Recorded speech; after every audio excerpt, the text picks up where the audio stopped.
negeriku seperti ini. Ingin sekali ku dapat melakukan sesuatu yang dapat membantu mengembalikan senyum dan semangat mereka seperti dulu.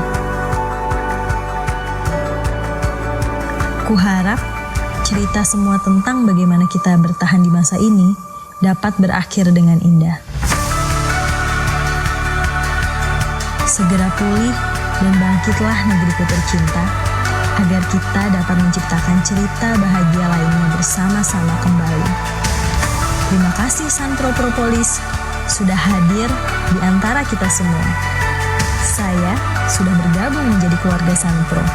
Sekarang saatnya kalian.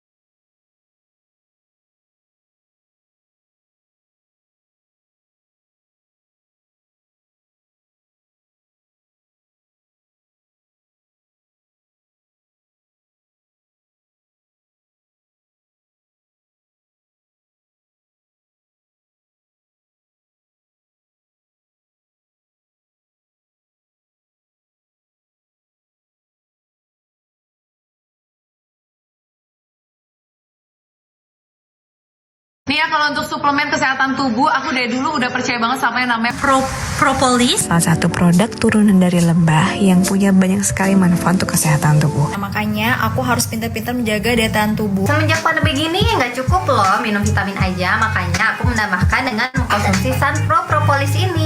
Diolah dengan nanoteknologi sehingga mudah diserap oleh tubuh. Insya Allah aman dikonsumsi oleh anak kecil, ibu hamil, dan lansia karena dia sudah bersertifikat BPOM dan halal MUI juga ya.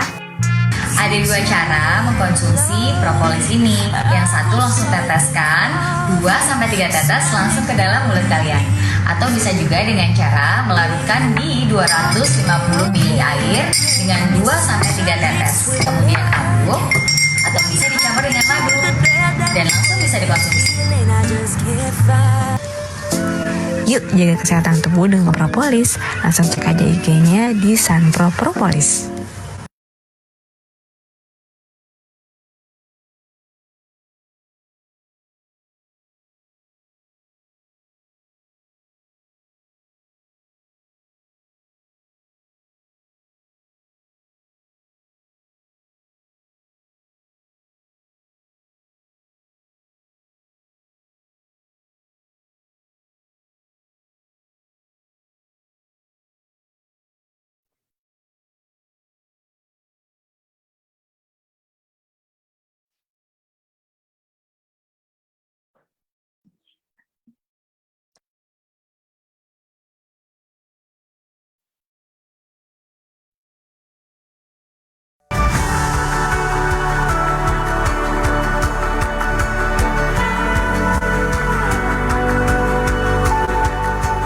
Melihat negeriku seperti ini, ingin sekali ku dapat melakukan sesuatu yang dapat membantu mengembalikan senyum dan semangat mereka seperti dulu.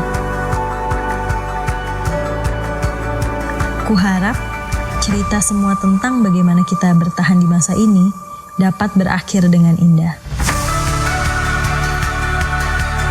Segera pulih dan bangkitlah negeriku tercinta, agar kita dapat menciptakan cerita bahagia lainnya bersama-sama kembali. Terima kasih Sanpro Propolis sudah hadir di antara kita semua. Saya sudah bergabung menjadi keluarga Sanpro. Sekarang saatnya kalian.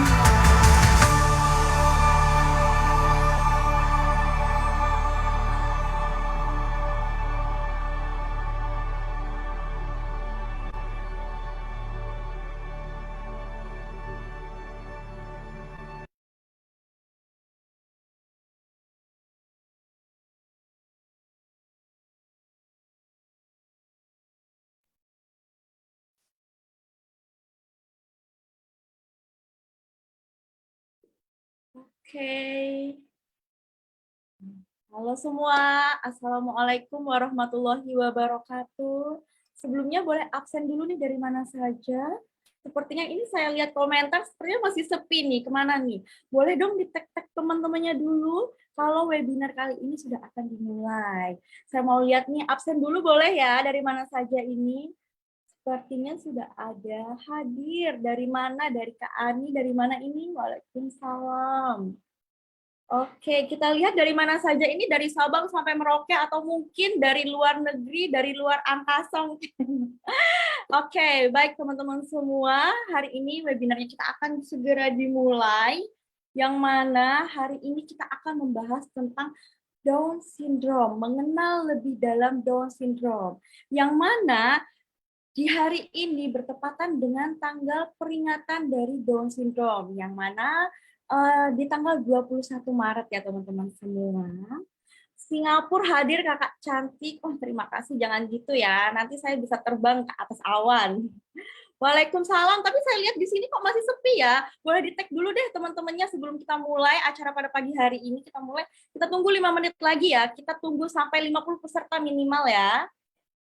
Masih 21, padahal di grup ini sudah join 50.000 peserta. Kenapa yang hadir cuma 20 orang ya? Oke, untuk memulai minggu ini, di mana kita mulai dengan hal-hal yang positif, dengan mulai produktif di hari Senin ini. Coba saya lihat komennya lagi. Pandanan, Pasuruan hadir Kak. Oke, Hong Kong itu kan benar kata saya, dari luar negeri itu pasti ada yang hadir, yang join dari Hong Kong, dari Singapura. Kita doakan mudahan nanti bisa sampai ke Arab Saudi, sampai ke US ya teman-teman. Amin. Oke. Yang dari Indonesia mana aja nih? Dari Lampung Selatan hadir. Oke, Sidoarjo hadir. Tapi belum ada yang nge-tag teman-temannya. Ayo silahkan di-tag teman-temannya ya untuk mengikuti webinar kali ini. Webinar kali ini pasti akan ada banyak sekali informasi-informasi, edukasi-edukasi yang bisa bermanfaat untuk kita semua. Jadi jangan sampai terlewat, siapkan semua alat tulisnya, mungkin yang biasanya menyimak sambil menulis, begitu, bisa langsung disiapkan. Atau yang mungkin sekarang lagi menyaksikan sambil menyapu rumah atau sedang memasak begitu ya. Yang penting disimak baik-baik karena materi ini juga sangat luar biasa, sangat penting yang pastinya akan dibawakan oleh seseorang yang sangat luar biasa. Oke, sekarang saya akan membacakan susunan acara pada pagi hari ini, yang mana kita mulai dari tadi jam 10 akan dilakukan pembukaan yang saat ini sudah dilakukan, dan nanti akan dilanjutkan oleh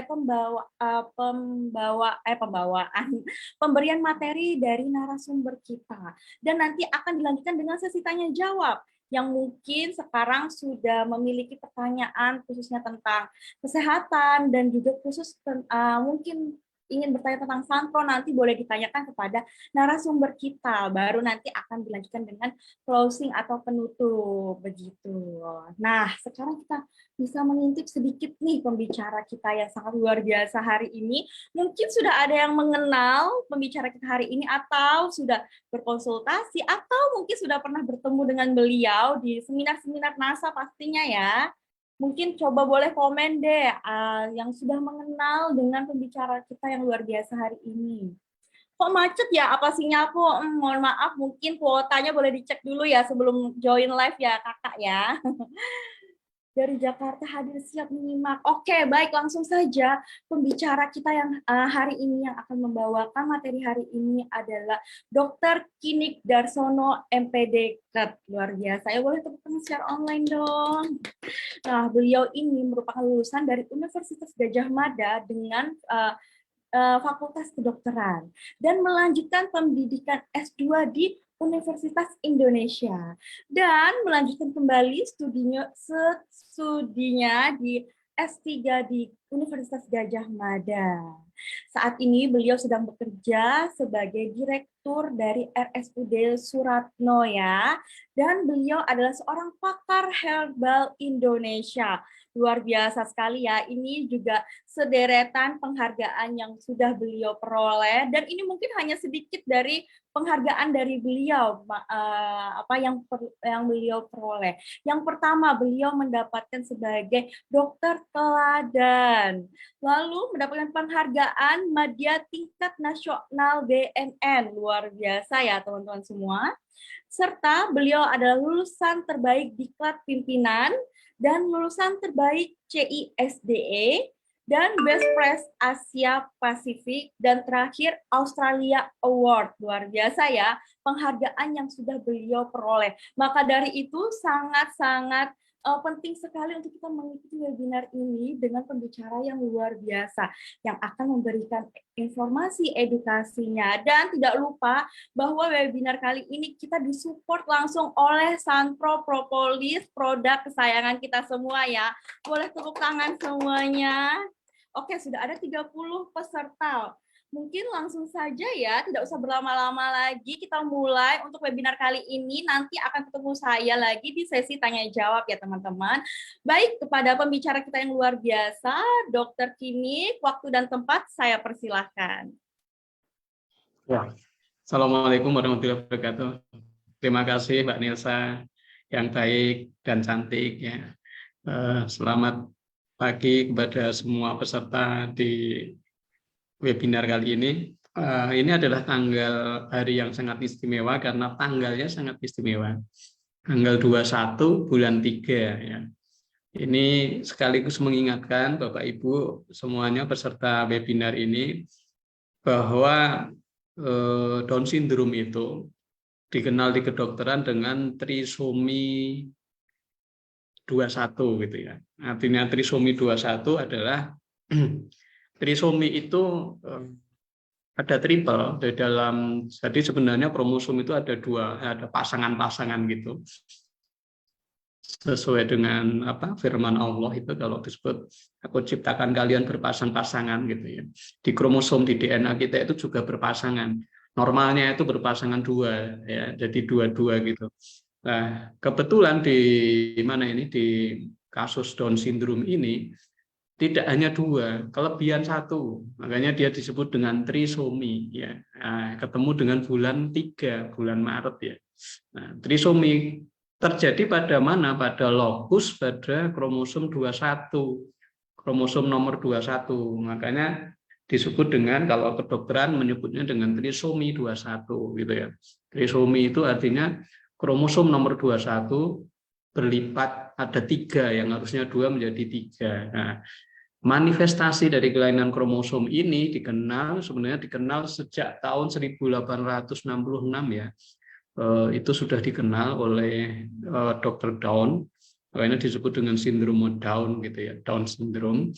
Walaupun pada akhirnya baru tahun 1900-an saja penegakan diagnosis Down syndrome ini berjalan ya, lebih populer gitu. Oke.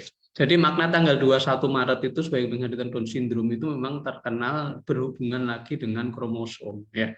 Sekarang jadi begini, normalnya manusia itu ada 23 kromosom, karena berpasangan menjadi 46 pasang ya. 46 pasang. Kalau cewek kayak Mbak Nelsa gitu XX gitu ya, 46XX gitu. Nah, kalau cowok seperti saya itu 46XZ, jadi Z-nya yang akan menentukan dia cowok atau cewek.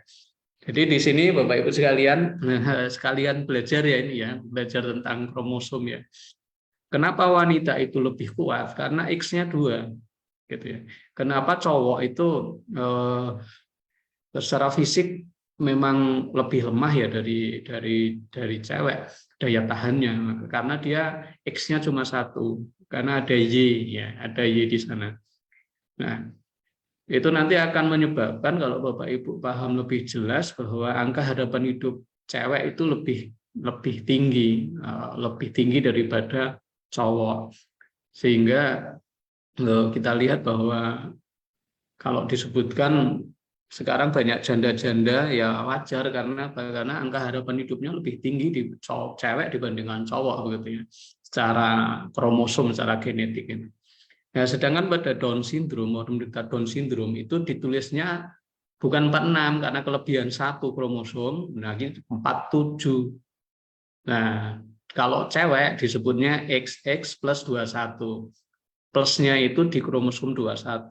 Kemudian kalau cowok ditulisnya 47 XY plus 21. Y menandakan laki-laki, plus 21 karena ada kelebihan satu kromosom, potongan kromosom di kromosom nomor 21.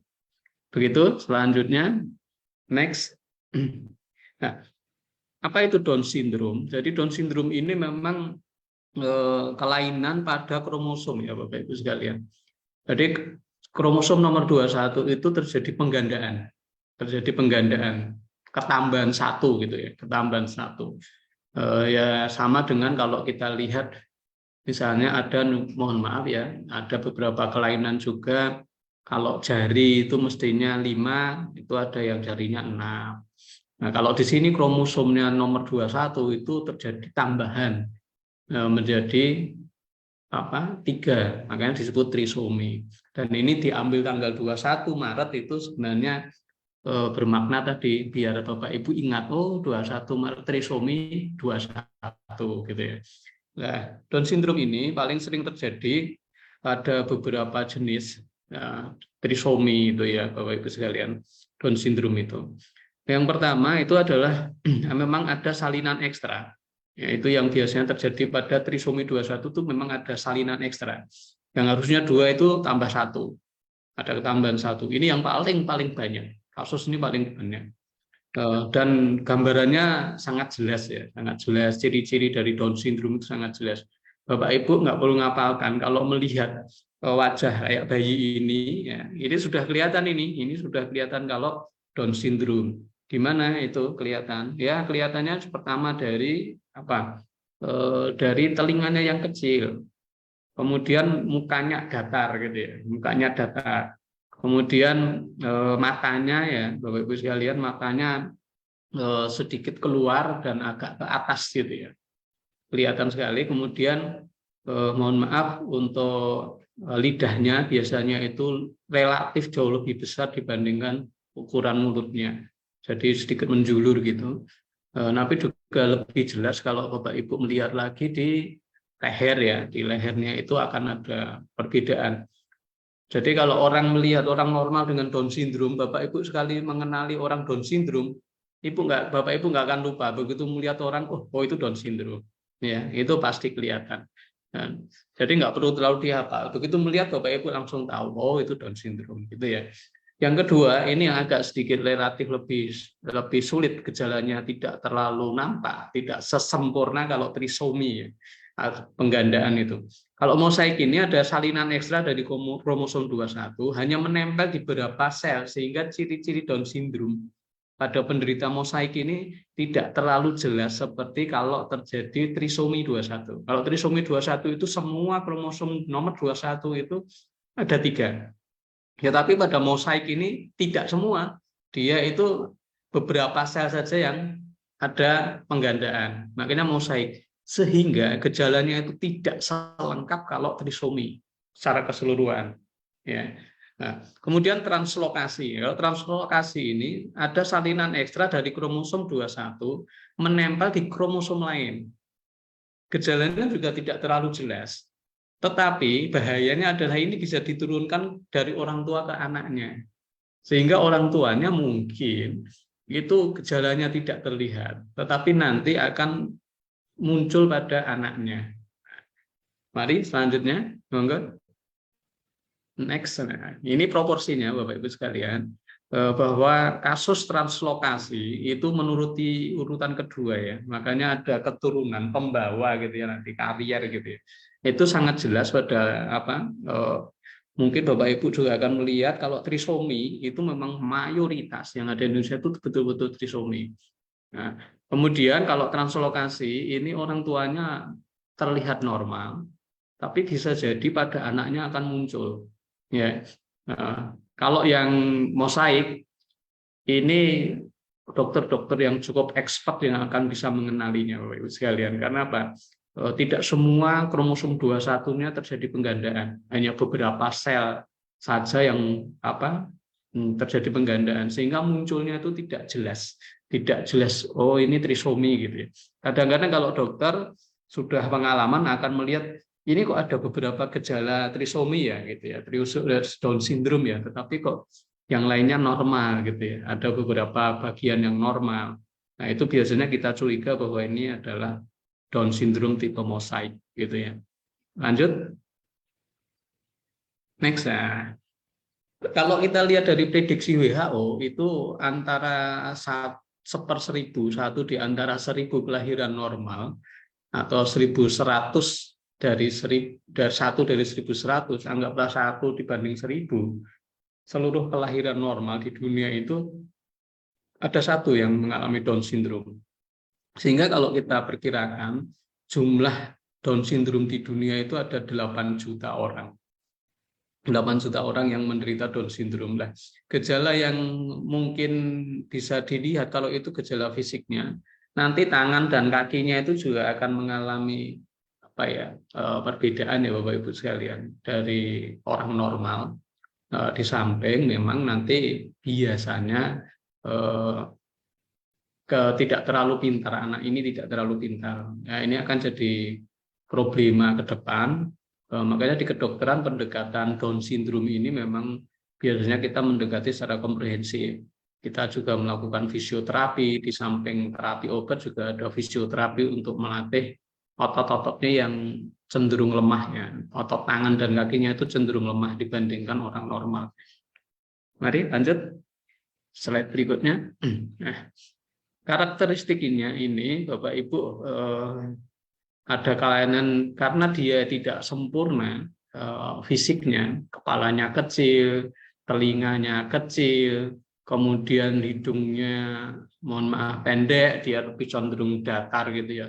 Kalau Mbak Nilsa itu kan hidungnya mancung gitu ya. Nah, ini agak sedikit pesek, kemudian matanya lebih cenderung keluar ya. Ada eksos, ada maju ya, matanya. Kemudian ada lidah menjulur, kemudian tangan dan kakinya juga sedikit lemah. Ini biasanya ada erat kaitannya dengan masalah-masalah serius berikutnya, yaitu kelainan jantung. Kemudian anak ini cenderung lebih gampang infeksi, dan ada kelainan dari bentuk otak. Dan ini akan mempengaruhi kecerdasan si anak. Nah, begitu juga dengan anak-anak Down syndrome ini biasanya akan mengalami gangguan pendengaran, karena memang saluran hidungnya, rongga hidungnya kecil. Di samping itu juga karena rongga hidungnya kecil, itu juga akan berpengaruh juga, karena lehernya juga relatif pendek, itu akan mempengaruhi gangguan dalam gaya komunikasi dan bicara dari si anak. Karena dia dari kecil, dari lahir, maka nanti akan mempengaruhi gaya bahasa dia. Komunikasi bahasanya itu juga akan tidak normal. Dan ini berpengaruh juga Bapak Ibu sekalian. Ketika orang itu berkomunikasi tidak lancar, apa yang dimaui itu tidak tersampaikan gitu ya. Ya kayak Bapak Ibu aja lah. Kalau pengen sesuatu berkomunikasi dengan orang yang dicintai dan orang yang dicintai tidak memahami, akhirnya apa? Emosi, karena apa? Merasa tidak dimengerti. Ya. Kemudian dia akan frustasi, dia pengen maksudnya begini tapi tidak sampai. Dan lebih lagi ketika dia yang bersangkutan sebenarnya kecerdasannya memang relatif rendah. Makanya jangan kaget kalau penderita Down syndrome itu juga akan sedikit lebih emosional. Ya, lebih sensitif perasaannya dibandingkan orang normal ya, karena memang kejadian itu saling bertautan satu sama lain. Dia pendengarannya kurang, bicaranya, gaya bahasanya juga terbatas, kemudian kecerdasannya juga terbatas, sehingga yang terjadi frustasi, dia akan terjadi frustasi dan terjadi cenderung ledakan emosi. Dan ini harus diwaspadai untuk dokter, untuk orang-orang yang mempunyai saudara atau orang yang berhubungan dengan orang-orang Down syndrome harus memahami ini dengan sungguh-sungguh. Karena apa? Jangan dikira menjengkelkan gitu ya. Ya memang menjengkelkan, semua orang sakit itu menjengkelkan gitu ya. Tapi kita harus tetap sabar karena kita yang lebih sehat harus lebih memahami, lebih mengerti orang-orang dengan keterbatasan seperti ini. Mari lanjut. Nah, oke. Ciri fisik dari Down syndrome, Bapak Ibu, Karena ini fotonya tidak terlalu jelas ya bayinya ini. Oke, yang pertama adalah memang lemah otot ya, ototnya itu lemah. Makanya perlu fisioterapi. Kenapa Bapak Ibu sekalian? Ketika fisiknya lemah, ototnya lemah, terutama otot tungkai, otot kaki dan otot tangannya itu lemah, maka biasanya akan terjadi kesalahan cara berjalan. Juga akan terjadi gangguan keseimbangan. Cari jalan dia mudah sekali jatuh, ya kan. Kemudian kalau lemah otot ini tidak dikelola, misalnya dilatih dengan fisioterapi, otot-ototnya itu akan tetap terpelihara. Karena ada hukum begini, di kedokteran itu ada hukum use it or lose it. Kalau otot itu lemah harus dilatih biar kuat, karena kalau tidak dilatih ya tadi dia akan kehilangan. Kalau tidak kita gunakan akan lemah. Sama dengan otot-otot kita yang normal itu kalau kita tidak olahraga ya otot kita melemah. Kalau kita jarang olahraga, otot jantung kita semakin lemah. Karena apa? Jarang digunakan. Jarang dilakukan tekanan gitu ya. Namanya stresor gitu ya. Stresor itu penting untuk membuat kita lebih fight, lebih kuat gitu ya. Lebih kuat menghadapi kenyataan gitu ya. Nah, kemudian profil muka yang datar ya. Mukanya itu memang cenderung datar dan maaf ya kadang-kadang disebut dengan apa ini ya muka datar gitu ya. Muka datar itu ya ekspresinya kurang, di samping memang nggak ada mancung-mancungnya gitu ya kan. Kemudian bentuk mata yang ke atas ya, sedikit oblik ya, dia ke atas, kemudian ada sedikit keluar. Nah, bentuk kuping yang abnormal, biasanya kupingnya kecil gitu ya, kupingnya kecil ya. Kemudian ada kelenturan yang berlebihan pada persendian. Kadang-kadang Bapak Ibu sekalian karena ototnya lemah di kaki dia berjalan itu sendinya itu menjadi lebih ekstrim ya. Harusnya orang itu bisa lurus, dia itu bisa nekuk ya, bisa lebih nekuk gitu ya. Ekstrim. Ini juga karena kelemahan otot yang kemudian akhirnya terjadi masalah di persendian juga. Dan ini pada akhirnya akan mengalami gangguan berjalan dan gangguan keseimbangan ketika berjalan. Sehingga kualitas hidupnya semakin menurun untuk penderita Down syndrome ini. Di samping itu, ketika orang berjalan dan gaya berat tubuh tidak pada tempat yang sebenarnya pas di garis tubuh, di tengah tubuh, maka biasanya akan ada kompensasi dari tulang belakang untuk menyeimbangkan biar tubuh tidak jatuh. Dan itu akan lama-kelamaan karena berjalan terus-menerus, maka yang terjadi akan terjadi kelainan tulang belakang juga pada akhirnya.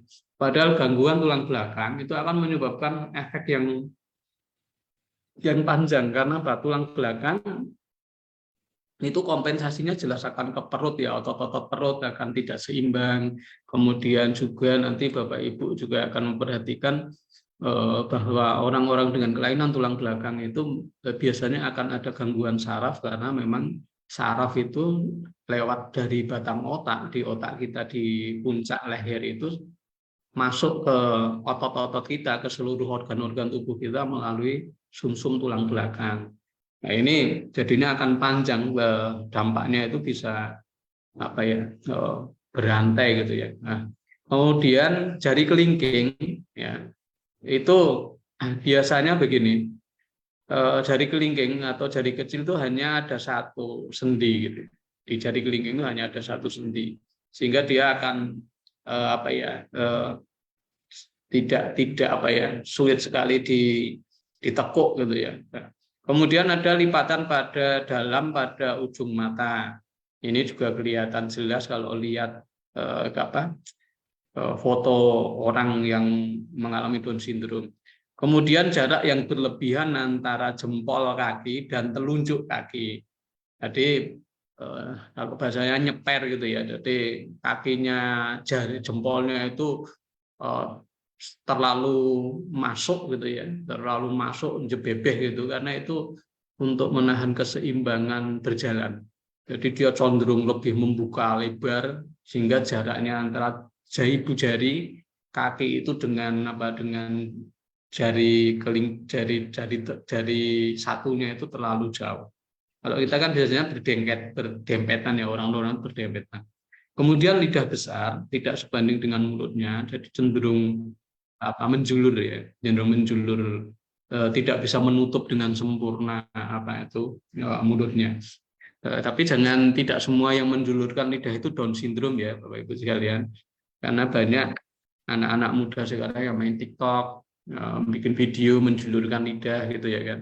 Ya mungkin sama-sama kekurangan mental mungkin ya, atau kecerdasannya berkurang ketika bermain TikTok sehingga menjulurkan lidah.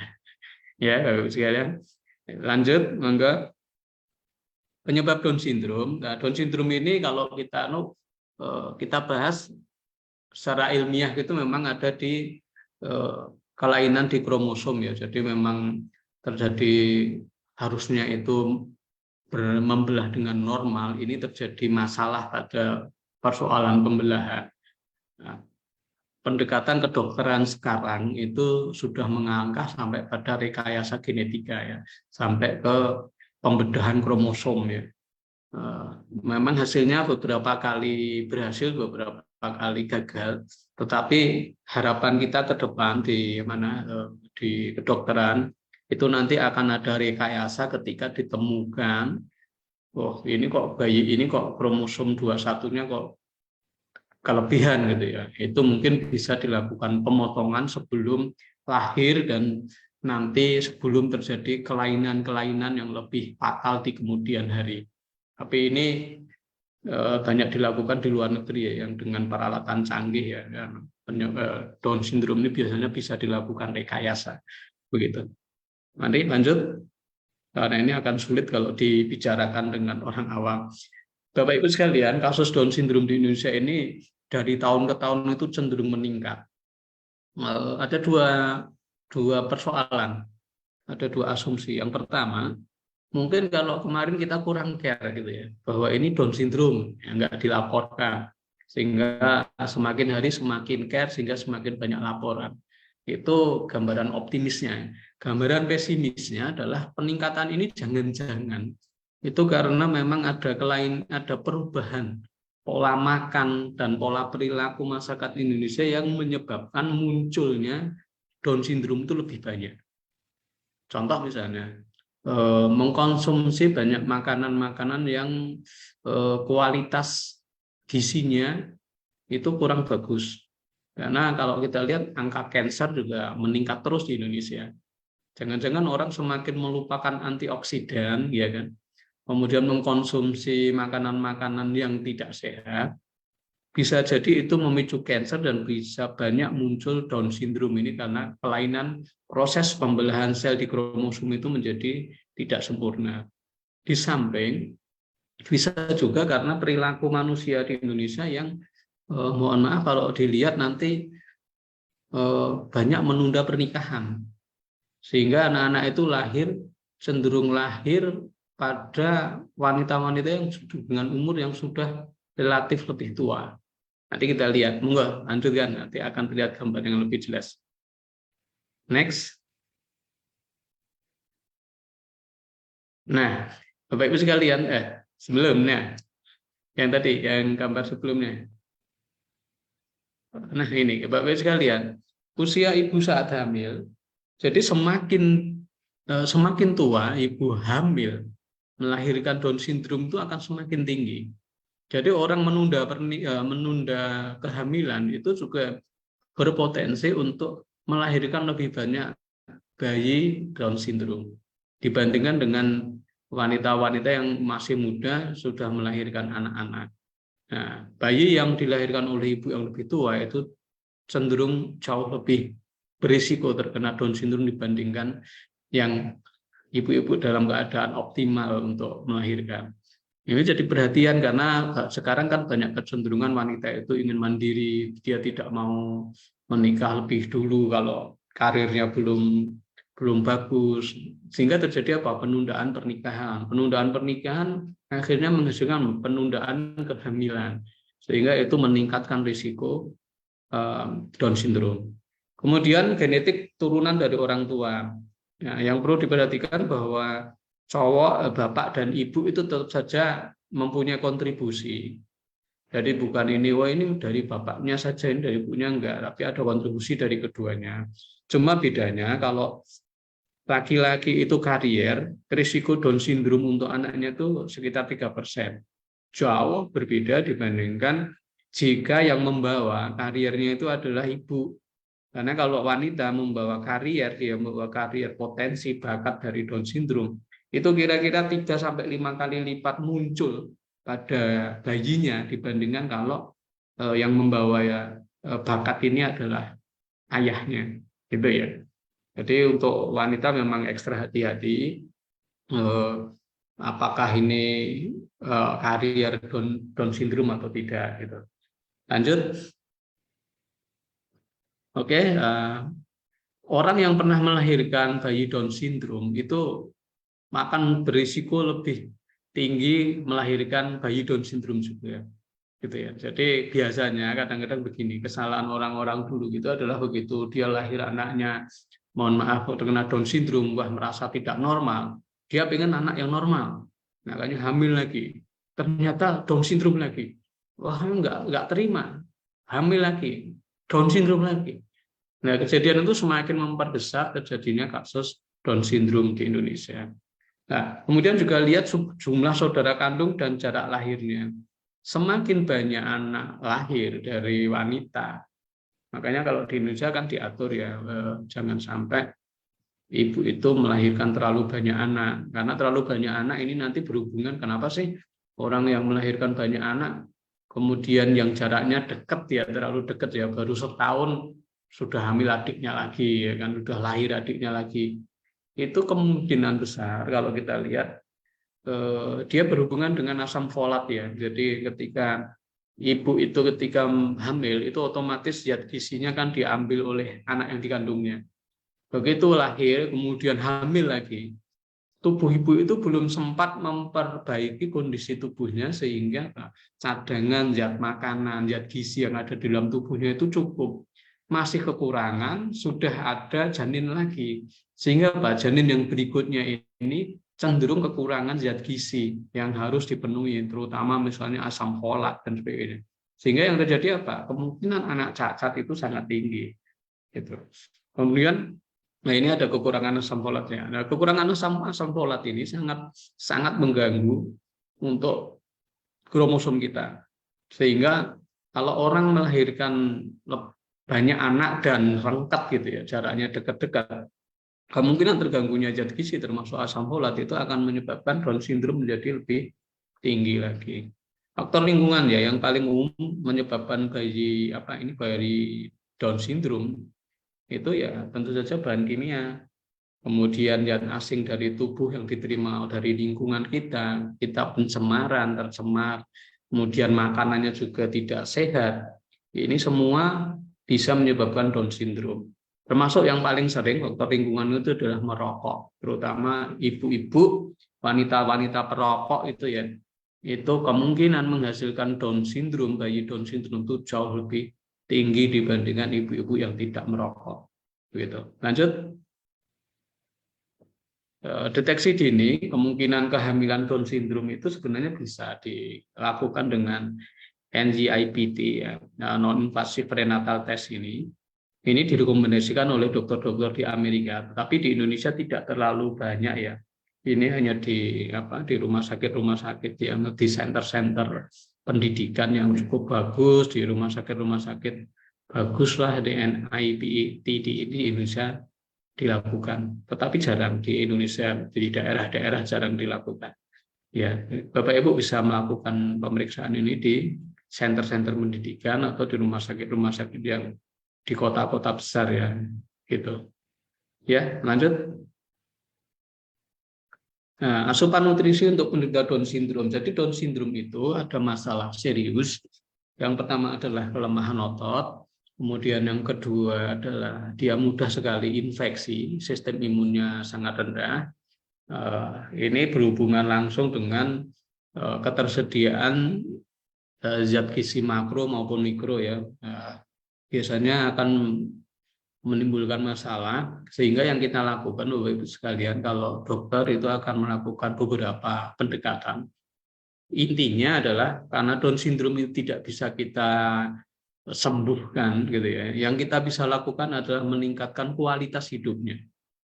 Jadi dia tetap hidup dengan kualitas yang sebaik-baiknya yang bisa diraih, gitu ya. Biar tidak muncul kelainan jantung, kemudian gangguan pendengaran, gangguan bicaranya, gangguan komunikasinya itu bisa dioptimalkan, tidak terlalu mengganggu kualitas hidupnya. Kemudian yang ketiga, otot-ototnya dilatih dengan fisioterapi, dengan berbagai metode fisioterapi bisa kita lakukan. Itu untuk mencegah terjadinya dampak dari kelainan itu yang menyebabkan masalah kesehatan yang lebih lanjut lagi.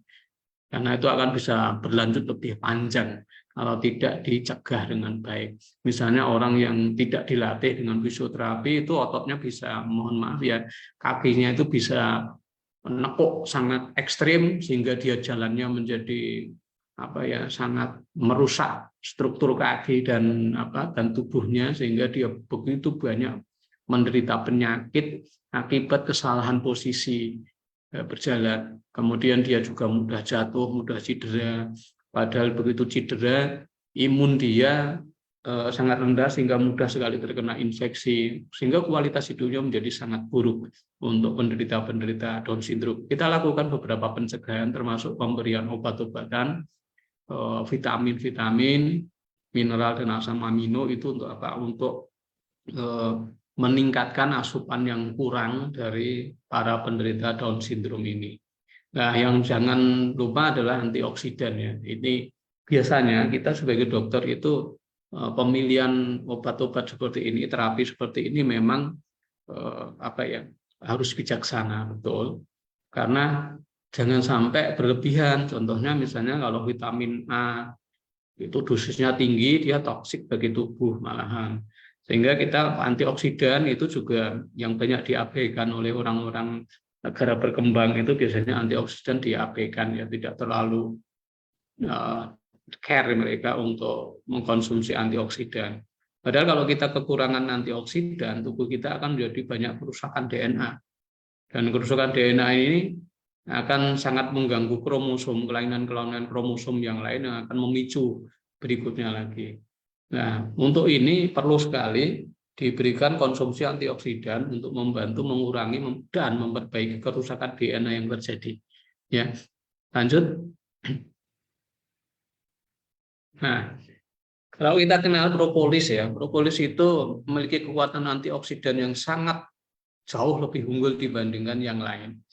Misalnya wortel, kemudian nanas, mangga, bawang putih yang dikenal sekarang sangat dipuja-puja ya, bawang putih, kemudian kedelai gitu ya. Tapi kalau panjenengan kita perhatikan di propolis itu ada flavonoidnya, itu sangat tinggi, paling tinggi dibandingkan zat makanan yang disebut sebagai sumber antioksidan. Nah, antioksidan ini penting untuk menangkal radikal bebas yang bisa memicu beberapa kelainan, masuk kanker, kemudian beberapa penyakit ketuaan ya, penyakit penuaan yang terjadi, kemudian terjadinya kelainan kromosom seperti ini bisa dicegah dengan antioksidan dan bisa diperbaiki dengan antioksidan yang bagus. Nah, kelebihan dari propolis yaitu tadi flavonoidnya, antioksidannya sangat tinggi dan paling tinggi di antara zat yang disebut sebagai sumber antioksidan saat ini. Ya, lanjut. Nah, kalau propolis ini, kenapa disebut sebagai propolis terbaik? Karena dia di samping propolisnya sendiri, yang tadi sudah terbukti sebagai antioksidan yang sangat tinggi, paling tinggi kadar flavonoidnya, juga dia dikelola dan disajikan dalam bentuk nano. Jadi nanoteknologi, apa sih nano itu? Nah, kita lanjut. Next. Nah, Bapak Ibu sekalian, kelebihan dari nanoteknologi itu karena kalau kita perhatikan secara sungguh-sungguh, dia itu bisa masuk sampai ke tingkatan sampai ke tingkat DNA. Lebih dari DNA dia bisa masuk hampir ke sampai molekul, sehingga apa? Zat yang kita minum, propolisnya ini zat-zat itu bisa langsung masuk ke dalam sel tubuh kita tanpa perlu terlalu banyak dibuang. Kalau kita makan gitu ya Bapak Ibu sekalian, kita makan itu kan banyak sekali yang dibuang, sisa-sisa yang dibuang karena apa? Tidak diserap oleh sel tubuh kita. Tetapi dengan teknologi nano itu hampir semuanya akan terserap dengan baik. Makanya kalau kita lihat mengkonsumsi sun propolis ini juga bentuknya tetes ya, tidak perlu harus segelas air atau terlalu banyak. Karena apa? Setetes itu akan terserap langsung ke dalam sel-sel tubuh sehingga lebih bermakna dibandingkan kalau kita minum sumber antioksidan dalam bentuk misalnya jus mangga gitu ya kan. Itu ya lebih banyak ampasnya daripada zatnya. Zatnya yang bisa diserap tubuh pun bisa diserap usus itu belum tentu bisa masuk ke dalam sel dalam keadaan baik-baik saja, dalam keadaan optimal. Biasanya sudah sampai sana itu sudah lemah. Kemampuan zatnya itu kemampuannya sudah melemah. Di samping itu propolis sunpro ini juga sudah bebas dari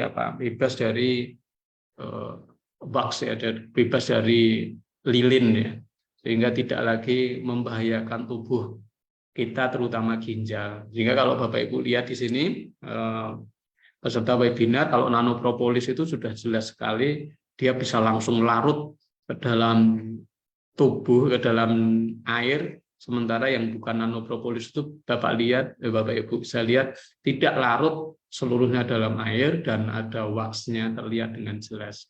Sehingga Bapak Ibu sekalian ingat ya, 80% tubuh kita itu air.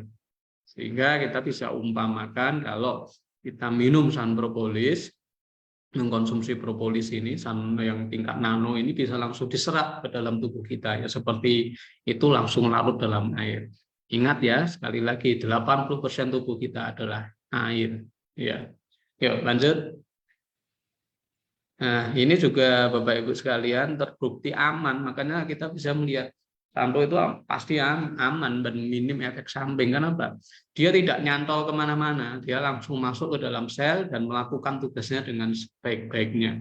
Tidak perlu ada kerak wax, tidak perlu lagi masuk 100 yang diserap hanya 10 gitu ya. Kalau nanopropolis ini 100 ya semuanya 100 masuk bisa bekerja ke dalam sel sehingga sangat efektif. Sehingga nggak mengagetkan begitu dilakukan pemeriksaan di laboratorium dia menjadi zat yang sama sekali tidak berbahaya karena memang tidak memiliki efek samping dan bekerja lebih optimal karena apa? Semua terserap dengan kondisi karena dia bisa langsung larut ke dalam air, dia bisa langsung masuk ke dalam sel dan bekerja secara optimal. Jadi mengkonsumsi sunpro itu memang seperti itu. Kalau saya memang biasanya hanya tetesan saja, tidak perlu macam-macam. Begitu. Yuk lanjut. Ya, begitu Bapak Ibu sekalian.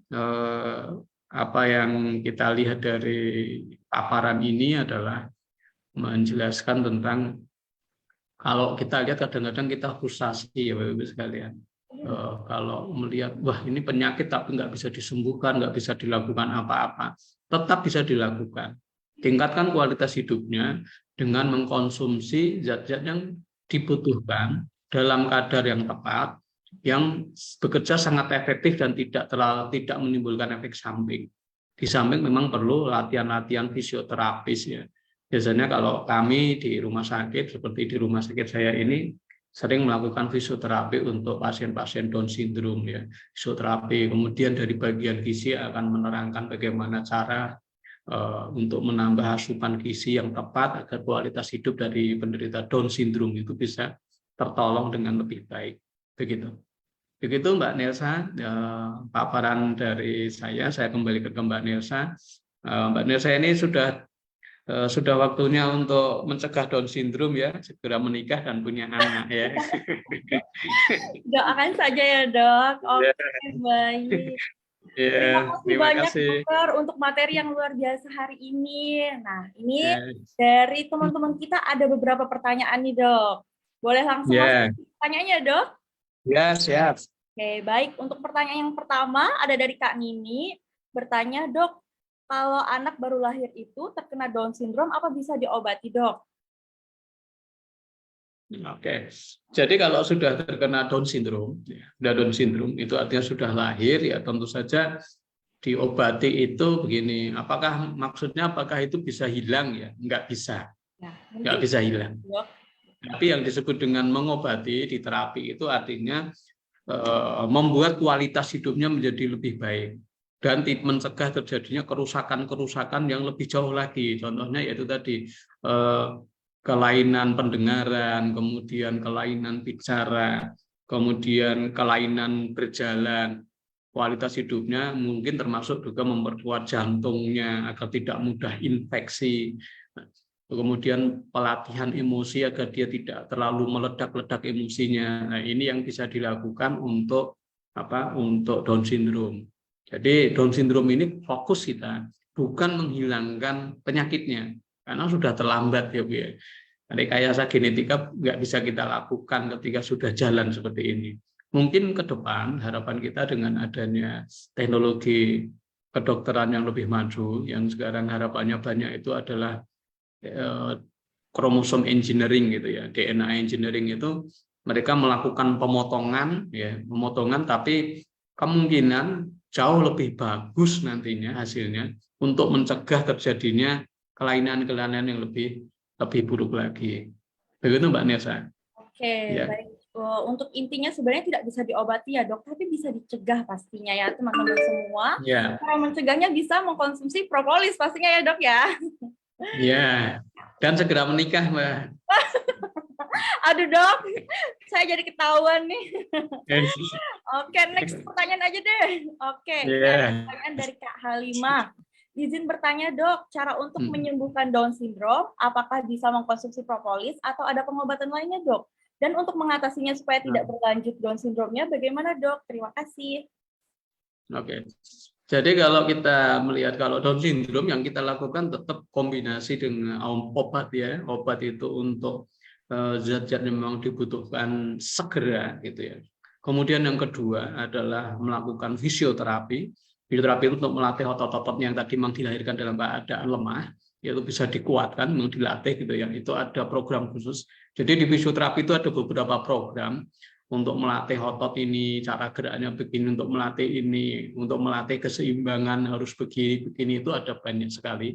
Kemudian yang ketiga tetap saja membiasakan mengkonsumsi zat-zat yang memang kita bisa konsumsi seperti misalnya flavonoid yang tinggi ya, yang ada di sang propolis misalnya, itu akan sangat membantu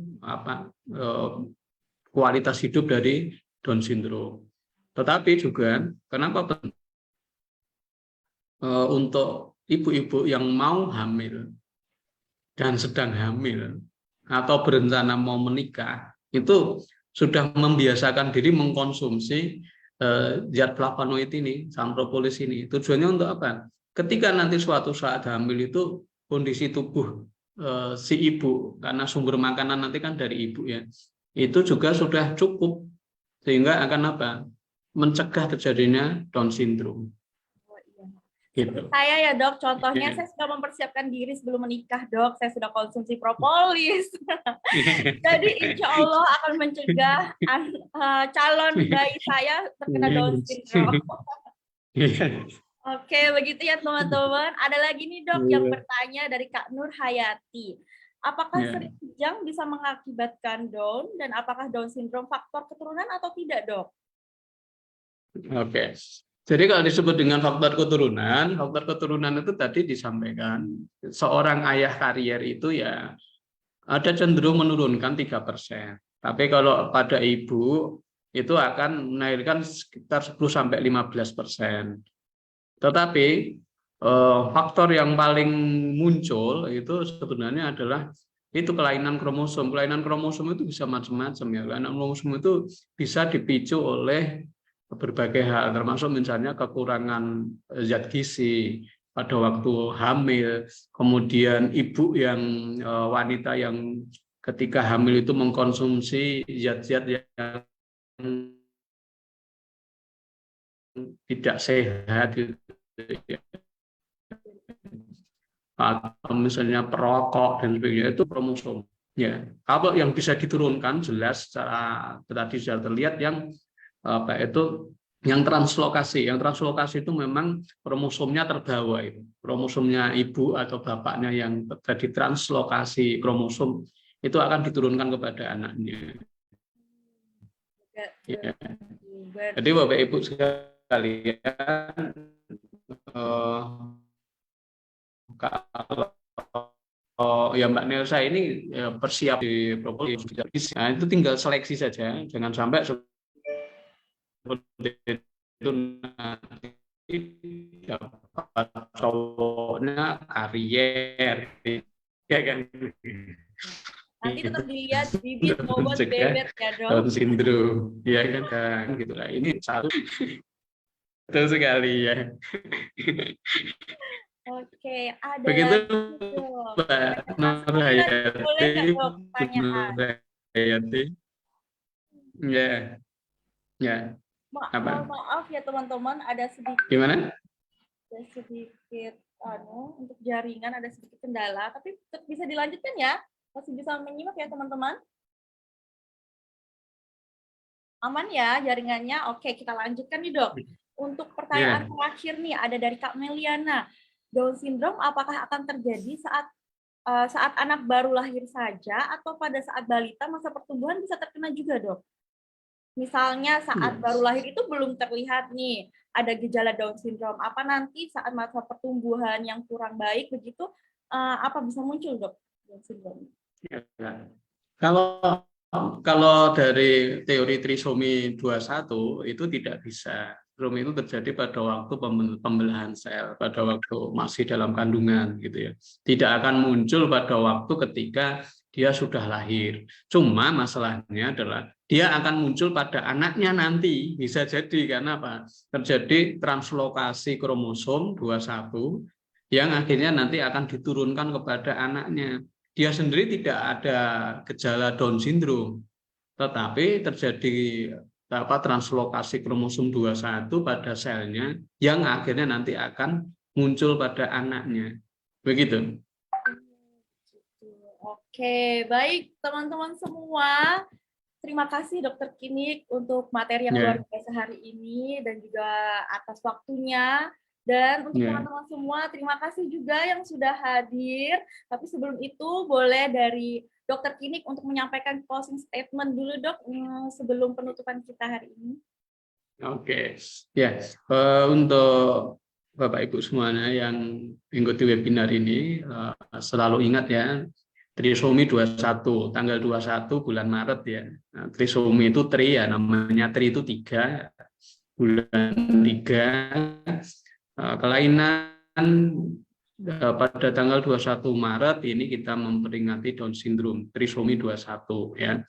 Kelainan 3 sel di kromosom nomor 21. Wujudnya ya Down syndrome itu ciri-cirinya ya seperti tadi, telinga kecil, kepala kecil, lidah besar, muka datar, kemudian mata keluar gitu ya. Kemudian leher pendek ya, lehernya pendek. Terutama kalau Bapak Ibu perhatikan lehernya itu cenderung pendek dan ada sisa lemak di bagian belakang leher ya, biasanya kelihatan sekali. Kemudian kaki dan tangannya itu lemah, itu terlihat sekali. Nah, Bapak Ibu sekalian, ketika menghadapi seperti ini jangan dijauhi. Mereka itu adalah saudara kita juga yang kita bisa tingkatkan kualitas hidupnya. Dengan cara apa? Dengan kita care, dengan peduli dengan mereka, dan kita bisa kok mencegah agar kehidupannya bisa kualitasnya jauh lebih baik dengan cara apa? Dengan cara memberikan asupan-asupan dan latihan yang tepat untuk mereka. Ya, kita cegah itu. Sekali lagi, apapun hasilnya itu, walaupun kita mengatakan cacat gitu ya, sebenarnya tidak ada ya. Kalau dalam konsep spiritualitas itu, Tuhan itu menciptakan sudah dalam keadaan yang sempurna, yang terbaik. Mereka ada itu dengan tujuan agar kita lebih peduli, lebih bersyukur, kita tidak mengalaminya, ya kan? Untuk keluarga yang mengalaminya itu juga itu adalah media untuk kita lebih bersabar, ya kan? Kemudian itu juga media bagi kita semuanya untuk apa? Untuk saling peduli satu sama lain. Jadi tidak ada kecacatan. Tuhan itu menciptakan sudah dalam keadaan yang terbaik. Ya, nah, yang bisa kita lakukan adalah ini juga tantangan. Kalau kedokteran sudah berkembang sangat pesat ya sampai ke tingkat DNA engineering ya, sampai ke tingkat rekayasa kromosom gitu ya. Tapi bagi kita yang bisa kita lakukan ya saat ini begini, Saya melihat bahwa banyak sekali pasien-pasien Down syndrome di luar sana, penderita Down syndrome itu yang terlantar, dan hampir malah mereka butuh makanan yang masukan yang bagus, sampai akhirnya karena orang tuanya itu seperti ada reject ya, menolak kehadiran anak itu, sehingga malah semakin kehilangan kesempatan mereka untuk mendapatkan kualitas hidup yang lebih baik, yang sebenarnya bisa diberi makanan yang lebih bagus. Itu akhirnya dapat makan asal-asalan, pendidikan asal-asalan, perhatian asal-asalan, itu semakin memperburuk kualitasnya. Ingat, mereka lahir itu bukan kesalahan mereka, iya kan? Dan nggak ada yang salah sebenarnya. Yang salah adalah sikap kita terhadap mereka. Itu salah kita. Karena sebenarnya kita punya pilihan. Mereka itu nggak punya pilihan. Ketika pembelahan sel, mereka nggak punya pilihan. Yang punya pilihan adalah kita. Bagaimana menyikapi mereka semua. Makanya Bapak Ibu sekalian, monggo yang di NASA ini, tolong, karena kita punya senjata. Punya Sanpro Propolis yang sangat dibutuhkan mereka. Dengan sedikit perhatian, kita mungkin akan bisa meningkatkan kualitas hidup saudara-saudara kita yang terkena Down syndrome dan keluarganya. Ya, itu untuk menerima ini dengan baik, belajar ini dengan baik. Siapa tahu Bapak Ibu sekalian, itu adalah tiket kita menuju surga. Ya kan? Karena kita berbuat dengan itu, karena mereka mungkin nggak tahu ya ada produk seperti itu. Kita tahu, kita memberitahu, Bu, coba pakai ini agar kualitas hidupnya anaknya itu bisa jauh lebih baik, dan itu kalau bermanfaat, insya Allah itu menjadi tiket kita ke surga nanti, ya, membuka pintu surga untuk kita. Ya, terima kasih untuk semua peserta, terima kasih untuk Mbak Nelsa yang cantik dan sangat menghangatkan suasana ini. Aduh. Luar biasa, saya baru dapat moderator hebat ya baru kali ini. Luar biasa. Terima kasih, saya mohon pamit, saya melanjutkan pekerjaan saya di rumah sakit. Sampai ketemu lagi di lain waktu. Oke, Assalamualaikum warahmatullahi wabarakatuh. Waalaikumsalam. Terima kasih banyak Dokter Kinik atas materi yang luar biasa, dan saya sedikit terenyuh ya closing statement dari Dokter Kinik bahwa tugas dari kita semua ya teman-teman untuk bagaimana cara kita meningkatkan kualitas hidup dari teman-teman kita yang mengalami Down syndrome ini. Dan juga pastinya kita bisa membantu teman-teman kita dengan melalui produk-produk dari NASA yang sangat luar biasa. Apalagi kita juga bisa mencegah agar terjadinya Down syndrome ini. Selama masa kehamilan atau sebelum masa kehamilan kita harus konsumsi Sanpro Propolis. Baik teman-teman semua, hari ini sangat luar biasa. Semoga hari ini materi yang sudah disampaikan oleh Dokter Kinik bisa menjadi masukan untuk teman-teman semua, dan juga bisa disampaikan kepada dari sekitar teman-teman ya, saudaranya atau mungkin teman-temannya begitu. Baik, mungkin dari saya sekian, dan apabila ada kesalahan yang baik disengaja maupun tidak sengaja, saya meminta maaf atas nama perusahaan PT Natural Nusantara, dan semoga kita bisa bertemu lagi di next acara, dan jangan lupa untuk selalu boleh di next ya, dan jangan lupa untuk memfollow dari akun sosial media dari Sanpro Propolis, yang mana nanti di dalamnya akan banyak sekali event-event, informasi-informasi, dan mungkin nanti akan ada giveaway-giveaway-nya. Jadi jangan lupa ya di follow semua akun sosmed dari Sanpro Propolis. Oke, baik teman-teman semua, sampai bertemu di acara Sanpro sampai bertemu di acara Sanpro Propolis selanjutnya ya. Oke, baik. Sekian dari saya. Assalamualaikum warahmatullahi wabarakatuh. Semangat pagi dan tetap semangat pagi.